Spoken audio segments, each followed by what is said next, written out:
Puji Tuhan, shalom. Shalom. Haleluya. Haleluya. Dan semangat lagi. Haleluya. Puji Tuhan. Puji Tuhan, hari ini saya akan mengangkat sebuah tema, yaitu beribadah kepada Tuhan. Ada sebuah deklarasi yang disampaikan oleh sebuah keluarga yang bernama Joshua. Dia katakan dalam Yosua 24 ayat 15. Kita baca bahagian B. Yosua 24 ayat 15. Bahagian B dikatakan apa? Tetapi aku dan seisi rumahku, kami akan beribadah kepada Tuhan. Ini adalah sebuah deklarasi di mana Yosua dia punya sebuah komitmen kepada Tuhan bahwa Yosua dan seluruh isi rumahnya, keluarganya, mereka berkomitmen untuk beribadah kepada Tuhan. Saudara-saudara sekalian, ketika Tuhan menciptakan langit dan bumi dan segala isinya, itu pertama ciptaan Tuhan. Maka kemudian pada terakhir kali yang Tuhan ciptakan adalah Adam dan Hawa. Jadi Adam dan Hawa ini merupakan sebuah komunitas pertama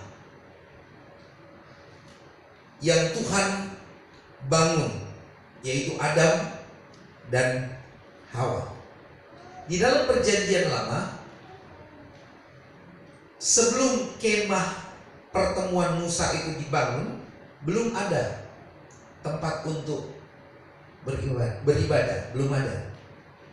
Sementara Tuhan sudah buat sebuah komunitas, yaitu Adam dan Hawa, dan di mana mereka harus beribadah.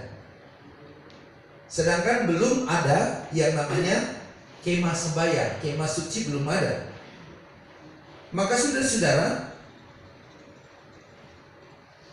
ibadah atau kebaktian itu mereka lakukan di rumah, di tempat mereka tinggal. Dan siapa yang memimpin? Yang memimpin adalah ayah atau ibu. Saudara-saudara, ada banyak orang melihat bahwa rumah itu hanya sekedar kita tinggal. Sebenarnya kalau kita belajar firman Tuhan bahwa rumah itu dibangun sesungguhnya untuk apa? Apa fungsi? Apakah hanya sekedar kita berteduh saja di atas rumah itu? Kita tidur nyaman di situ. Saudara-saudara sekalian, fungsi rumah dibangun adalah supaya kita bisa mengalami berkat-berkat ilahi yang murni di dalam rumah kita. Untuk apa kita punya rumah yang mewah, yang besar, tetapi kita tidak melihat fungsi rumah itu yang sesungguhnya? Jadi Tuhan membangun saudara-saudara komunitas yang pertama dan menempatkan di sebuah rumah.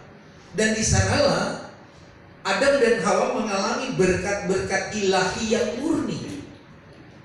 Sekarang saudara lihat banyak rumah, tetapi orang yang hidup di rumah itu hidup dalam kekacauan. Rumah bukan lagi tempat untuk Tuhan bertahta, tetapi di sana sarang narkoba, sarang penyamun, tempat merancang kejahatan. Maka gak heran berkat Tuhan itu susah sekali untuk datang di rumah tangga kita. Kalau begitu, apa yang harus kita lakukan supaya berkat-berkat yang murni dari Tuhan itu tinggal di dalam rumah kita? Sedikit tidaknya ada 3 hal yang saya catat. Makanya kalau sudah lihat saya masih di dalam ruangan belum keluar itu, saya lagi kumuli Tuhan, tolong singkapkan kebenaran Tuhan supaya kita memahami, kami bisa mendapatkan rema daripada firman itu. Bukan saya gak mau ikut Memuji menyembah saya juga mau saudara, tapi saya juga sedang bergumul. Tuhan, berikan kemenangan, jangan sampai firman ini dia buyar, tidak mendarat dengan baik. Makanya saudara-saudara, kalau pendeta lagi khotbah, saudara banyak berdoa, supaya sambil berdoa ada pewahyuan, ada sesuatu yang tidak ditulis tapi Tuhan bisa sampaikan secara straight, langsung. Dan ini yang kita perlukan. Jadi ada 3 hal saudara, supaya rumah kita itu mengalami berkat-berkat ilahi yang murni. Ada berkat tapi bukan murni. Banyak orang terima berkat tapi bukan berkat dari Tuhan, sehingga malah membawa kepada malapetaka. Yang pertama adalah jadikan rumah Anda menjadi rumah Tuhan. Mari bilang di kiri kanan, jadikan rumah Anda menjadi rumah Tuhan. Ya, sekarang banyak orang jadikan rumah sudah ada karaoke-nya, ada bioskopnya, bioskop pindah di rumah, sehingga barang-barang yang mestinya kita dapat di luar harus nonton bioskop, sekarang orang bisa nonton di rumah sendiri. Karaoke, orang nggak usah pergi ke karaoke Inul Daratista dan lain-lain, tetapi orang di rumah saja bisa berkaraoke. Tetapi saudara-saudara, kita lihat Yosua 24 ayat 11 dan ayat 15. Di sini saudara bisa lihat bagaimana Yosua dia mempunyai sebuah komitmen. Yosua dia punya sebuah keputusan final. Dia bilang apa? Aku dan seisi rumahku, kami akan beribadah kepada Tuhan. Ini komitmen, ini keputusan final. Dengan kata lain saudara-saudara, pada masa itu ada banyak penyembahan berhala di mana-mana. Dan Yosua dia melihat bahwa banyak rumah orang Israel sudah mulai ada berhala-berhala. Maka dari itu dia menantang orang-orang Israel dan dia menunjukkan kesetiaannya kepada Allahnya dengan berkata apa? Mari sama-sama. Aku dan seisi rumahku, kami akan beribadah kepada Tuhan. Ini keputusan Yosua. Kiranya juga menjadi keputusan kita pada hari ini, menjadi komitmen kita bahwa segala berhala-berhala yang ada di rumah itu harus disingkirkan. Saudara, banyak orang tidak sadar bahwa di rumah-rumah mereka dihiasi dengan hiasan-hiasan yang notabene-nya kalau kita lihat itu berlatar belakangkan kuasa kegelapan. Kalau restoran sudah lihat ada patung begini-begini, itu jangan main-main, jangan sering bikin, itu cuma patung biasa. Kalau orang yang menaruh itu dengan penuh keyakinan, itu saudara-saudara ada satu daya tarik khusus, itu kayak manggil-manggil, tetapi ada spirit yang bergerak di situ yang harus dirobohkan. Kalau di orang Kristen nggak boleh ada. Jadi orang Kristen punya rumah nggak boleh ada berhala. Karena firman Tuhan berkata, jangan ada ilah lain di hadapanku selain Allah. Nggak boleh ada berhala. Kenapa Tuhan taruh pada posisi pertama di hukum Taurat? Berarti kalau yang pertama itu yang terpenting, amin saudara. Dan kalau penting, mari kita jadikan perhatian bersama. Kalau kita melanggar hukum Allah, sama dengan kita mengundang murka Allah hadir dalam hidup kita. Dan Tuhan paling cicik sekali saudara. Tuhan paling muak, Tuhan paling marah, murka ketika hukum pertama itu dilanggar. Kita punya skala prioritas bukan? Tuhan pun punya skala prioritas dalam hukum-hukumnya. Kalau dia taruh kepada yang ke-10, jangan mengingini kepunyaan orang lain, itu ya udah dia punya levelnya udah agak ya biasa-biasa saja. Tapi kalau yang teratas sekali itu level tertinggi saudara. Dan itu jangan main-main. Makanya saudara-saudara, Yosua dia pilih yaitu cara yang terbaik bagi dia. Dia memilih untuk beribadah hanya kepada Tuhan saja, dia dan keluarganya. Ini sebuah keputusan yang benar, saudara. Dalam rumah tangga kita, mari kita belajar mengambil keputusan yang benar. Sebab ketika kita berani mengambil keputusan yang benar, maka rumah kita, keluarga kita, dan seisi rumah kita akan mengalami berkat-berkat Tuhan yang murni. Jangan campur adukan, saudara. Jangan, kita nggak bisa bedakan mana berhala dan mana Allah. Ketika saudara di rumah baca Alkitab aja 1 menit udah nggak betah. Tapi kalau HP, berjam-jam kita menggunakan HP, kita nggak lelah, nggak capek. Apakah Tuhan tidak cemburu, saudara? Halo? Kalau saya banyak menggunakan HP, tapi yang di dalamnya saudara lihat isi pengetahuan tentang firman Allah. Saya harus mencari, menemukan harta yang berguna, bukan yang sia-sia. Siang malam, tadi malam saya harus bergumul, saya coba menyiapkan bahan ini, Tuhan tidak izinkan, saya harus cari sampai banyak. Saya sudah, Tuhan, saya sudah lelah, saya tidur dulu, saya matiin laptopnya. Lalu tengah malam saya terbangun lagi, saya mulai lagi bergumul, apa yang harus disampaikan kepada jemaat. Simpel sekali, Tuhan berkata tentang hal ibadah kepada Tuhan. Ini sebuah keputusan yang baik. Mari kita belajar mengambil keputusan yang benar dalam rumah tangga kita. Jangan menimbulkan kecemburuan Tuhan di tengah-tengah rumah tangga kita. Karena rumah kita, saudara, itu bukan sekedar kita tinggal. Sekali lagi, bukan sekedar kita tinggal, tetapi harus jadi house of blessing. Marilah rumah kita menjadi rumah berkat. Diberkati untuk apa? Memberkati. Orang sakit datang ke rumah kita, mereka mengalami kesembuhan. Mereka susah datang ke rumah kita, mereka pulang membawa damai sejahtera, mereka lega, saudara-saudara. Bukan mereka datang gak ada masalah, begitu pulang dari rumah saudara mereka justru bawa masalah. Ini repot, saudara.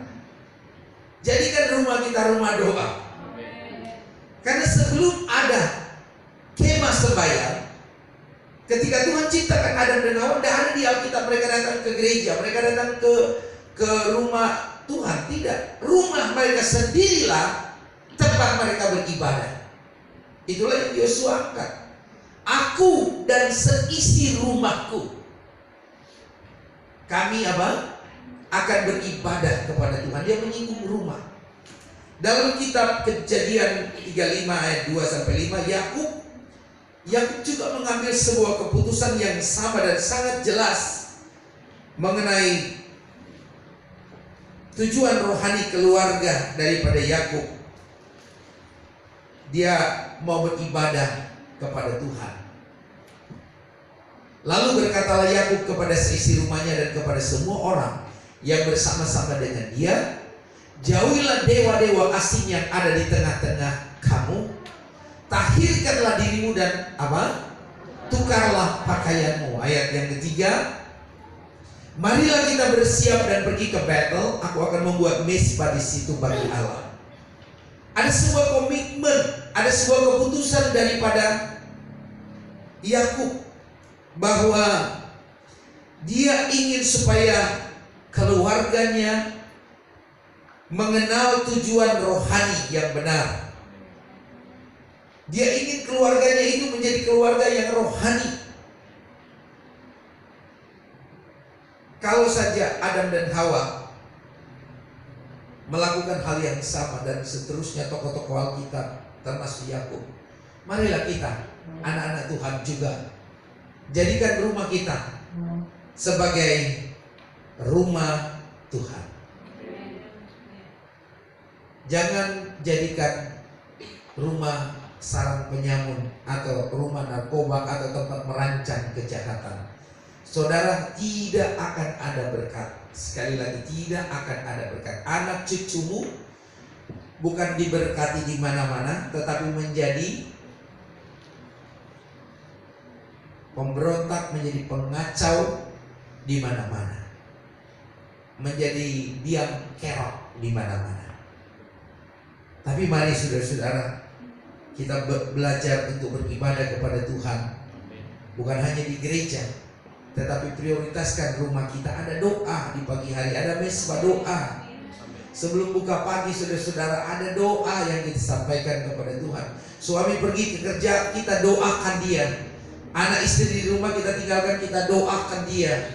Sementara kita di kerja, kita bangun mesbah doa supaya kita mengirimkan doa-doa kita di rumah kita. Orang di rumah juga mendoakan suami atau istri yang sedang bekerja, sehingga kita bisa mengalami berkat ilahi yang murni. Yang kedua, sambut hadiratnya untuk hadir di dalam rumah Anda. Sambut hadirat Allah supaya hadir dalam rumah kita. Saudara-saudara, 1 Samuel 6 ayat 9 sampai ayat yang ke-11. Ada sebuah keluarga yang bernama Obed Edom. Dalam kitab 2 Samuel 6 ayat 9. Saudara-saudara, ketika Daud dia menaruh tabut perjanjian Allah di rumah keluarga Obed Edom selama 3 bulan lamanya, Alkitab berkata maka rumah Obed Edom yang ditaruh, dititip sebentar yang namanya tabut perjanjian Allah itu, maka keluarga ini diberkati Tuhan secara luar biasa. Sebab itu Daud tidak mau memindahkan tabut Tuhan itu ke tempatnya, ke kota Daud, tetapi Daud menyimpang dan membawanya ke rumah apa? Obed Edom orang Gad itu. Ayat berikut 11. Mari baca sama-sama.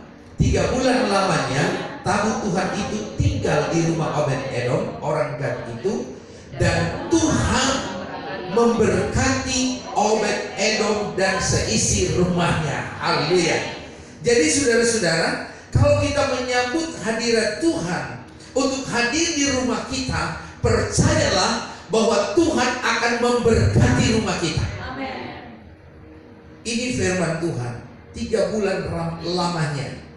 Saudara, di dalam tabut perjanjian Allah itu ada 3 benda yang ditaruh di dalam. Yang pertama adalah di situ ada 2 loh batu, dan di loh batu itu ada tertulis hukum Tuhan yang diberikan kepada Musa. Saudara-saudara, kalau kita implementasikan dalam hidup kita sehari-hari begini. Kalau 2 loh batu itu ada di rumah Obed Edom, loh batu itu kan tertulis hukum-hukum Tuhan kepada yang diserahkan kepada Musa. Artinya begini saudara-saudara, firman Tuhan itu kalau dia hadir, dia hidup di dalam keluarga kita, di dalam rumah kita, maka apa yang terjadi kepada Obed Edom akan terjadi dalam hidup saudara. Ketika kita menghadirkan loh batu yang ada tulisan firman Tuhan yang diberikan kepada Musa, artinya ketika ada firman Tuhan yang disampaikan di rumah kita, percayalah bahwa kita akan diberkati Tuhan. Rumah kita diberkati Tuhan, keluarga diberkati Tuhan. Sekali lagi penting sekali firman Tuhan itu. Tadi saya lagi di dalam saudara boy berdoa, kita bukan hanya ingin memuji menyembah Tuhan, tapi kita juga butuh suara Tuhan, butuh firman Allah. Karena manusia hidup bukan dari roti saja, tetapi dari setiap firman yang keluar dari mulut Allah. Jadi rumah bukan sekadar kita tinggal. Untuk apa rumah dibangun? Supaya rumah itu kita undang atau kita sambut hadirat Tuhan hadir di rumah kita, maka kita akan mengalami berkat-berkat Tuhan yang luar biasa. Apalagi yang ada di dalam tabut perjanjian Allah itu. Yang kedua adalah tongkat Harun yang pernah bertunas. Ya, tongkat Harun itu pernah bertunas. Ini berbicara tentang kepemimpinan Tuhan. Jadi dalam rumah kita, kalau Tuhan memimpin rumah kita.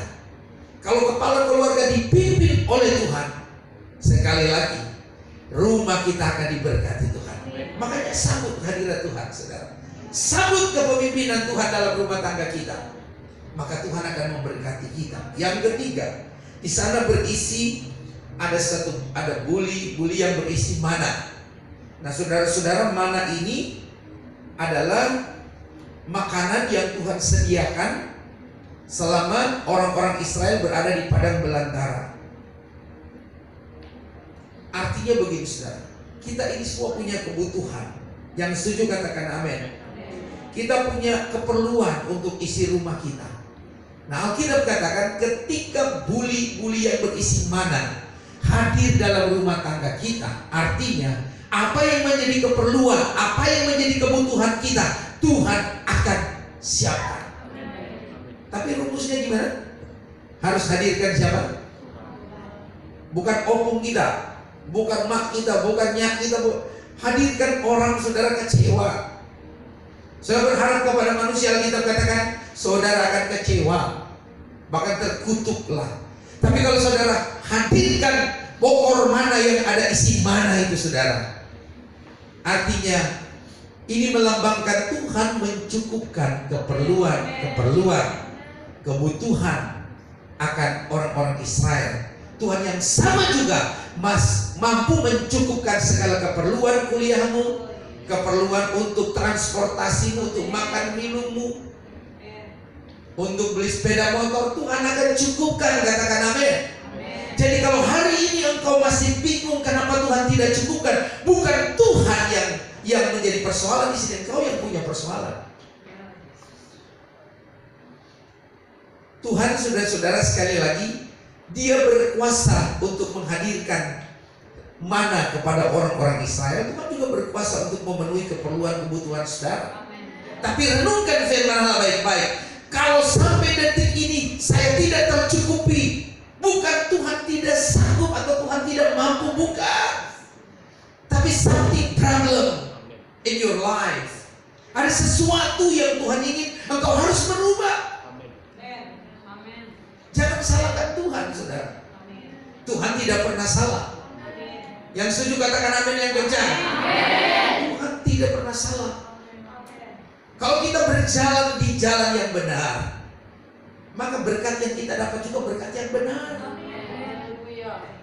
Hadirkan mana, hadirkan loh batu, hadirkan tongkat Musa. Itu di dalam tabut perjanjian Tuhan itu ada 3 benda itu di sana, saudara. Ingat baik-baik. Kepemimpinan Tuhan itu harus ada dalam rumah tangga kita. Anda boleh seorang doktor kepemimpinan, tapi biarlah Yesus yang menjadi pemimpin dalam hidupmu. Suamimu boleh menjadi menteri luar negeri, istri menteri dalam negeri, tetapi jadikan Yesus sebagai presiden, sebagai kepala dalam rumah tanggamu. Jangan kau berkata kau pandai, tapi izinkan tongkat Musa yang pernah bertunas itu hadir dalam rumah tanggamu. Engkau melihat kepemimpinan Tuhan, dia akan bela saudara. Dia akan campur tangan apa yang menjadi kesulitan saudara. Karena tongkat itu bicara tentang kuasa. Kalau ada kuasa Tuhan dalam rumah tangga kita, saudara, tidak ada yang kita takuti.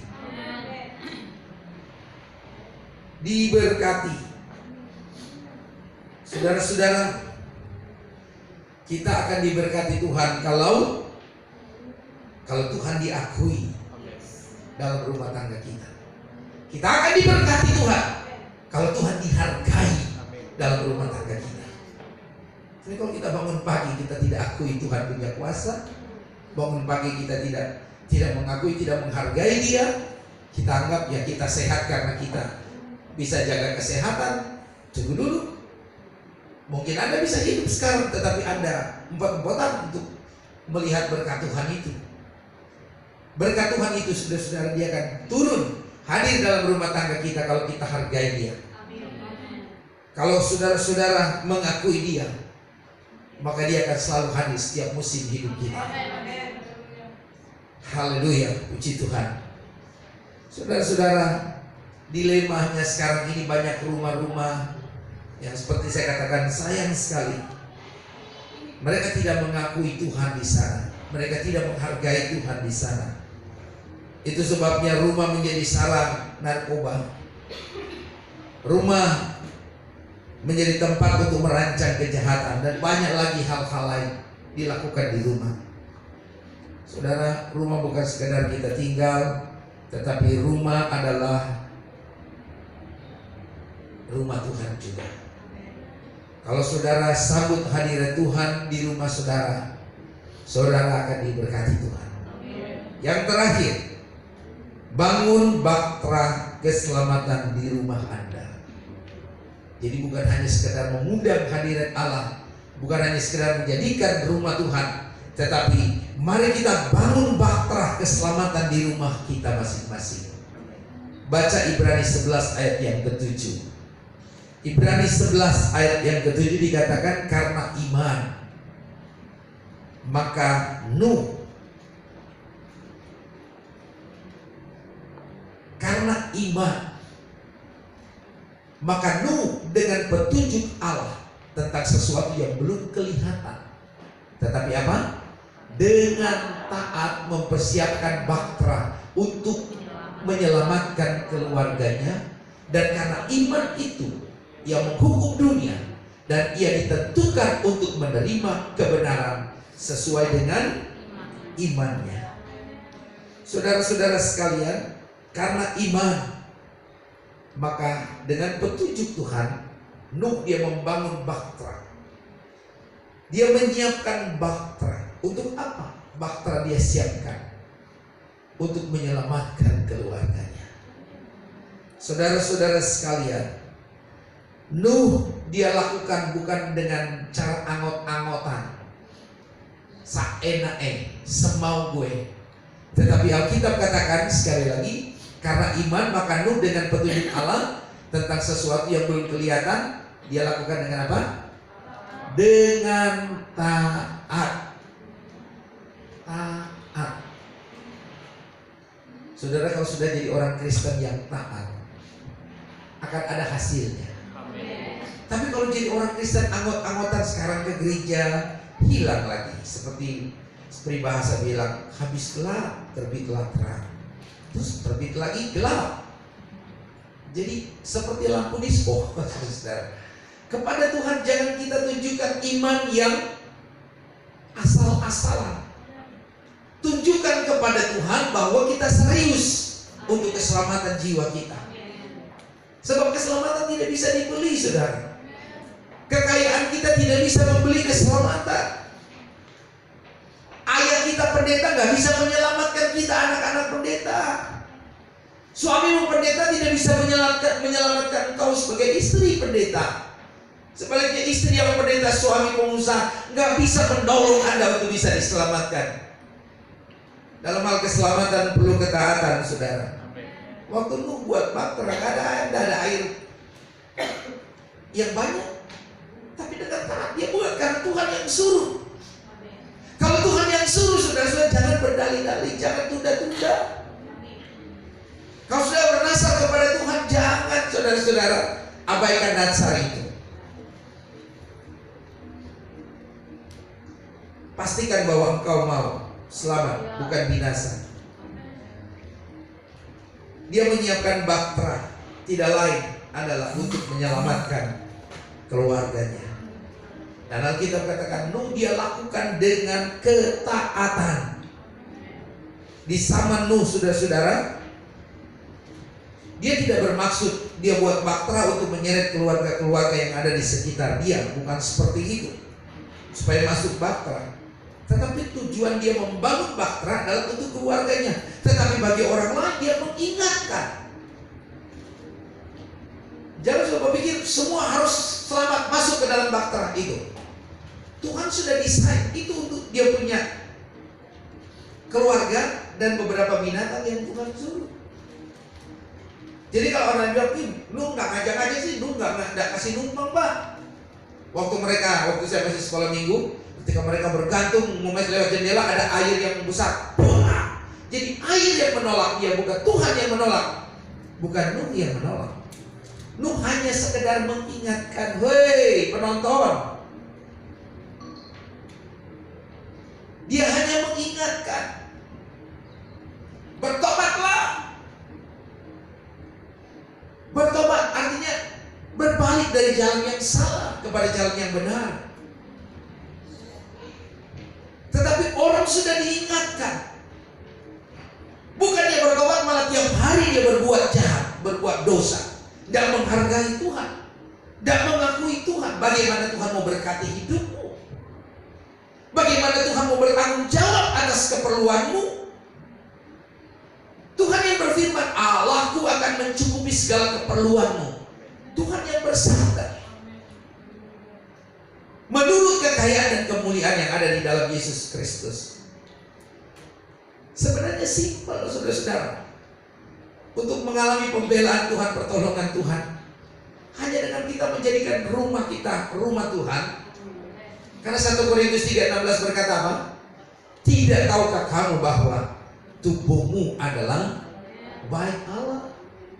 Jadi saudara-saudara, bait Allah ini jangan kita najiskan, jangan kita kotorkan. Akui Tuhan di dalam rumah ini. Hargai Tuhan, saudara. Maka Tuhan akan memberkati rotimu dan airmu, dan segala penyakit akan dilalukan, kata firman Tuhan.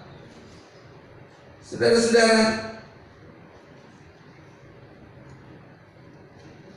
mari kita bangun rumah kita. Bukan sekadar bangun untuk tempat tinggal. Dia ingatkan. Supaya apa? Supaya keluarga-keluarga yang ada di sekitar Noh itu bisa mengalami keselamatan dari Tuhan. Makanya dia ingatkan. Supaya mereka selamat dalam rumah mereka, dalam hidup mereka bisa selamat. Tujuannya Injil diberitakan supaya apa, saudara?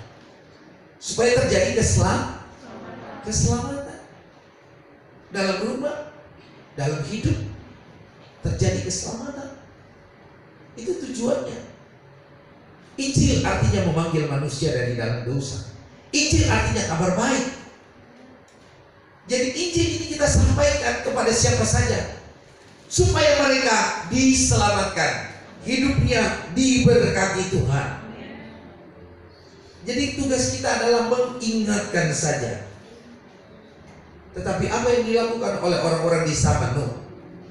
Mereka bukan taat dan mengikuti Nuh, tapi mereka memilih jalan yang lain. Memilih jalan yang lain. Mungkin ada jalan yang lebih baik daripada mengikut Nuh. Tapi alhasil kita lihat firman Tuhan mencatat orang yang tidak taat dengan apa yang firman Tuhan sampaikan, dia pilih jalan lain, dia mati binasa oleh air bah yang turun, yang tidak pernah berhenti-hentinya, kecuali Tuhan yang memberhentikan. Jadi saudara-saudara sekalian, jangan cari jalan yang lain, tapi mari kita belajar mencari jalan Tuhan. Ikut desainnya Tuhan. Tuhan sudah desain, jangan rubah desain Tuhan. Tuhan sudah rancang, jangan rubah rancangan Tuhan. Amin. Keselamatan dari Allah, kita nggak bisa menyelamatkan saudara orang lain. Kita nggak bisa menyelamatkan anak-anak kita. Tapi kan kita punya kemampuan untuk mengingatkan mereka. Kita hanya mengingatkan mereka. Saya nggak bisa selamatkan, Papa nggak bisa, Mama nggak bisa, tapi Tuhan bisa. Itu harus kita sampaikan kepada mereka tentang keselamatan itu dari Tuhan, bukan dari manusia. Keselamatan dari Allah yang duduk dan bertakhta, kami naikkan pada anak domba. Jadi keselamatan itu hanya datang dari Tuhan Yesus. Kita seperti Nuh hanya mengingatkan. Terserah mereka mau cari jalan lain atau mau taat dengan apa yang Tuhan firmankan.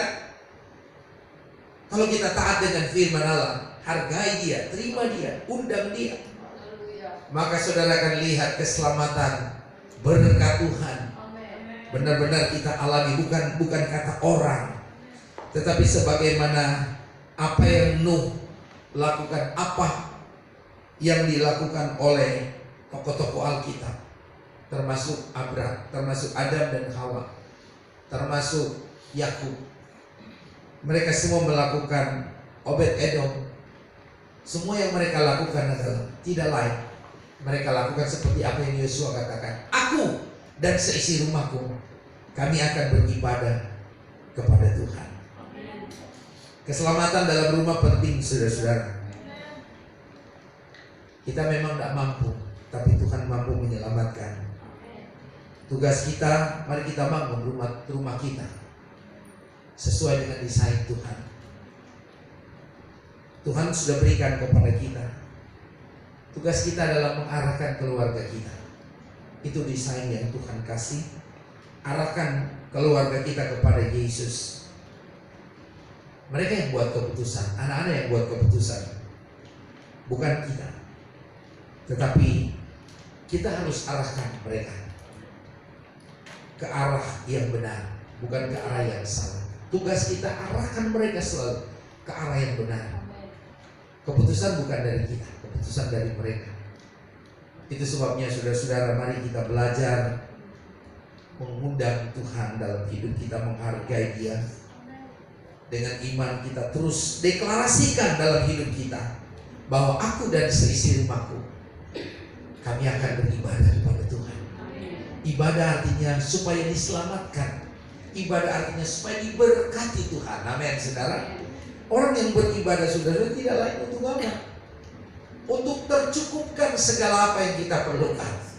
Dan siapakah yang mampu mencukupi keperluan kita? Ya tadi, Obed-Edom, ada mana, ada bokor yang berisi mana. Itu bicara tentang selama orang Israel di perjalanan, semua keperluan mereka disiapkan oleh Tuhan. Kalau kita hadirkan, undang hadirat Allah di rumah kita. Saya sering bilang, kalau rumah kita jadi mimbar penginjilan, oh maka Tuhan akan memberkati kita. Rotimu dan airmu dan segala penyakit akan dilalukan. Saya tidak akan bicara panjang, tapi sekali lagi saya mau ingatkan kita semua jemaat Tuhan yang ada, mari kita belajar membuat rumah kita rumah Tuhan. Itu yang pertama. Yang kedua, mari kita sambut hadirat Tuhan untuk hadir dalam rumah kita. Dan yang terakhir adalah bangun bahtera keselamatan di rumah kita. Jangan bangun di rumah orang, bangun di rumah kita. Seperti lagu Pentekosta zaman dulu, bangunkan rumah Allah, bangunkan rumah Allah. Kita harus bangun rumah Tuhan di rumah kita masing-masing. Rumah kita adalah rumah doa. Rumah kita adalah rumah berkat. Siapapun yang datang di rumah kita, semua persoalan mereka akan teratasi, akan beres. Makanya jangan bikin Tuhan kecewa, jangan bikin Tuhan sakit hati, karena Tuhan paling marah kalau ada ilah lain di hadapan Dia. Bikinlah Tuhan senang tiap hari, bikin Tuhan tersenyum. Seperti anak-anak kita masih kecil, kalau dia bikin senang orang tua, segala yang dia perlukan orang tuanya akan berjuang supaya apa yang dia perlukan, sekolah apapun yang dia perlu, orang tua akan banting tulang untuk mensukseskan dia. Asal bikin senang orang tua. Jangan bikin orang tua jadi apa ini ya? Gondok apa itu? Jangan bikin keram, saudara. Anda sudah dewasa. Kita semua sudah dewasa di hadapan Tuhan, amin. Keputusan ada di tangan Anda. Begitu juga dalam keluarga. Anda sudah dewasa. Keputusan ada di tangan Anda. Pilih jalan lain, bukan pilih taat kepada apa yang Nuh sampaikan. Anda akan binasa, mati konyol, mati saudara-saudara. Ada orang bertanya begini, kalau menghina Quran ada hukum yang melarang. Apakah di Kristen kalau menghina Yesus ada hukum? Kalau pendeta ini bilang ada hukumnya menghina Kristus, mampus, dia bilang begitu. Saya kaget ini pendeta ini. Dia bilang bukan cuma dihukum, dia bilang mampus. Saya itu pendeta itu sekarang teman baik saya. Kalau dia panggil ke saya, dia panggil om. Kalau boleh lihat di YouTube itu, saya juga nggak tahu kok. Kalau dia panggil saya selalu om Danjo. Beberapa kali. Jadi teman baik sekarang dia. Saya cuma lihat di YouTube, saya kagum saya melihat ini pendeta. Cara dia melawan, memang dia mendalami apologetika ya. Bagaimana membela Alkitab itu, sehingga dia belajar ayat-ayat yang kontradiksi dia harus sampaikan. Bayangkan di depan orang-orang yang tidak seiman, dia bicara lantang, nggak pakai nggak, memang dia sih keren, saudara. Putus kalau putus. Saya bilang ini luar biasa. Dan akhir zaman ini kita berdoa supaya makin banyak lagi hamba Tuhan seperti ini, saudara. Memang setiap hamba Tuhan Tuhan sudah kasih talenta. Ada yang memang berani mati, saudara. Ada yang ya biasa-biasa saja, tetapi Tuhan punya cara untuk memakai dia. Amin. Puji Tuhan, Tuhan memberkati kita semua. Haleluya, puji Tuhan. Amin, amin, amin.